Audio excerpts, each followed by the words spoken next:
Hi guys, and welcome back again sa Happy Tommy Channel. Panibagong araw at panibagong negosyo ideas, negosyo recipe na naman ang ating ibabahagi para sa inyo. Sa ngayon nga guys ay nagbabalik tayo sa ating mga kakaibang putay at kakaibang recipe na ating handog para sa inyo. Sa ngayon nga ay pagsasamahin natin ang ating piatos at lumpia wrapper sa isang napakasarap na pang merienda at napakasarap na pang negosyo.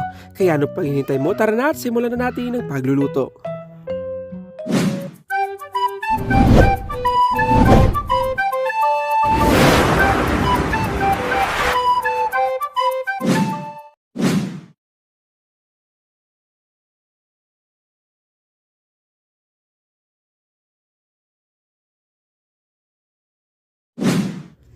Para sa ating unang procedure, ay gagamit tayo ng 2 piraso ng ating piatos. Jack and Jill, peka naman. Subuksan lang muna natin ang ating piatos. So sa puntong ito ay dudurugin natin ito gamit yung ating mga matitigas na bagay. Siguraduhin lang natin na pinong-pinong ating pagdurog sa ating piatos. Mas maganda kung meron kayong food processor or blender. Pero dahil nawawala yung ating food processor at hindi ko mahanap. So mano-mano na lang ang ating gagamitin dito. So siguraduhin lang natin na sobrang pino ito. So 2 piatos ang ating gagamitin dito.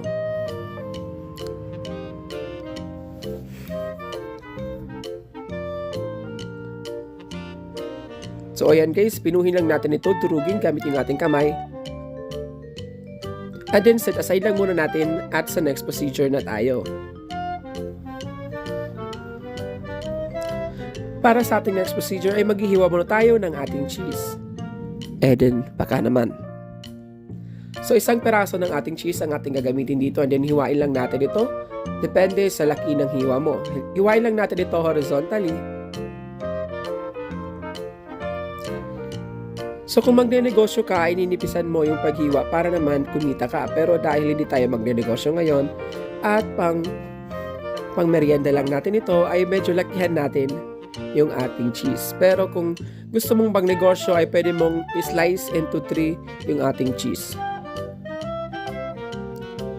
So pagkatapos ito ay slice lang natin lahat ng ating cheese.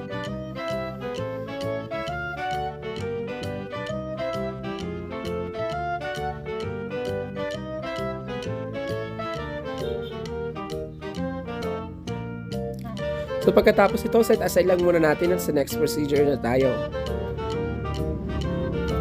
So pagkatapos guys, gagamit lang tayo ng ating lumpia wrapper. So kailangan yung bagong lumpia wrapper pa ang ating gagamitin dito para mabilis ito pag ginawa na natin yung ating recipe mamaya. So hatiin lang natin sa 2 yung ating lumpia wrapper. And then tanggalin natin isa-isa yung ating lumpia wrapper. Paulit-ulit. So ito na guys, set aside lang muna natin ito at sa next procedure na tayo. Bago yan guys, ay mag-crack muna tayo ng isang buong itlog pero ang ating gagamitin lang dito ay yung ating egg white. Ito yung ating magsisilbing pandikit para sa ating lumpia mamaya. So meron na tayo dito yung ating cheese, yung ating egg white, at yung ating lumpia wrapper. Para sa ating unang procedure, kuha muna tayo ng ating cheese and then ilagay natin dun sa ating lumpia wrapper and then wrap lang natin ito tulad ng pagra-wrap ng ating mga lumpia.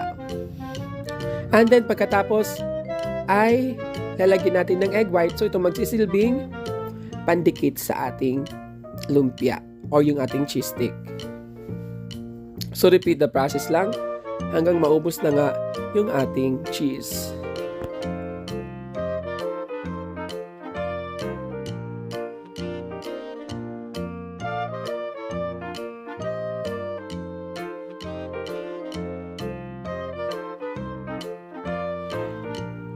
At eto na nga guys, yung nagawa nating mga cheese stick. Set aside lang muna natin dahil irarap na natin yan ng ating piatos.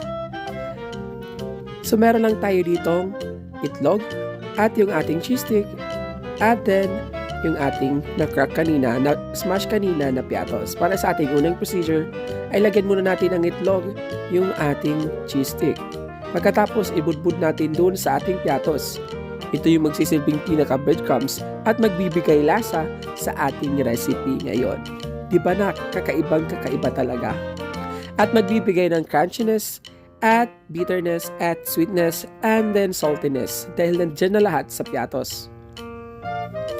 So repeat the process lang hanggang maubos na nga yung ating cheese stick mailagay.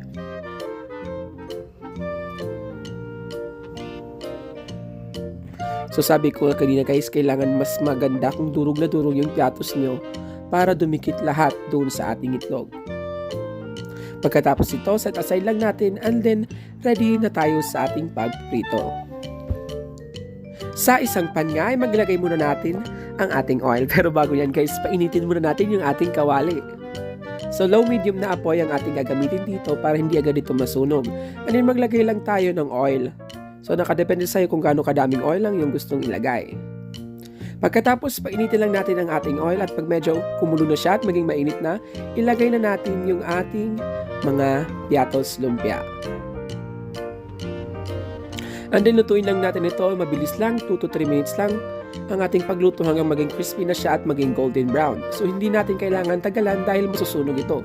And then constantly kailangan natin itong i-flip at stir para hindi mas agad masunog yung other side nito at maluto nga yung other side ng ating lumpia.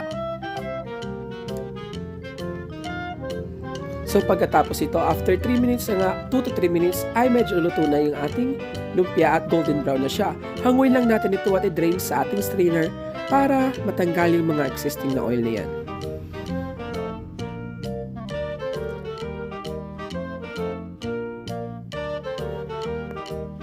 So pagkatapos ito, palamigin lang natin ito and then ilalagay natin sa lalagyan kung magnenegosyo tayo.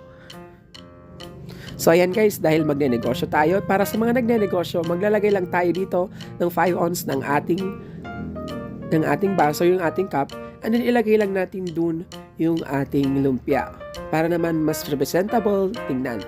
So pwede mo itong ibenta ng 20 pesos hanggang 25 pesos bawat cup. Nakadepende sa'yo kung ilan ang ilalagay mo.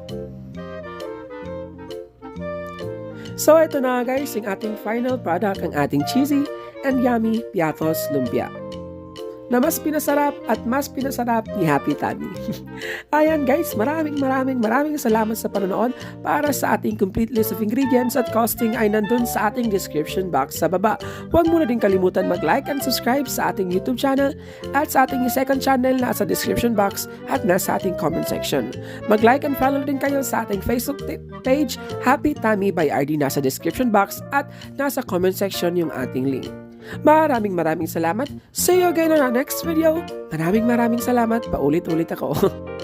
Thank you and God bless. Merry Christmas. Bye-bye. Like and subscribe. Bye.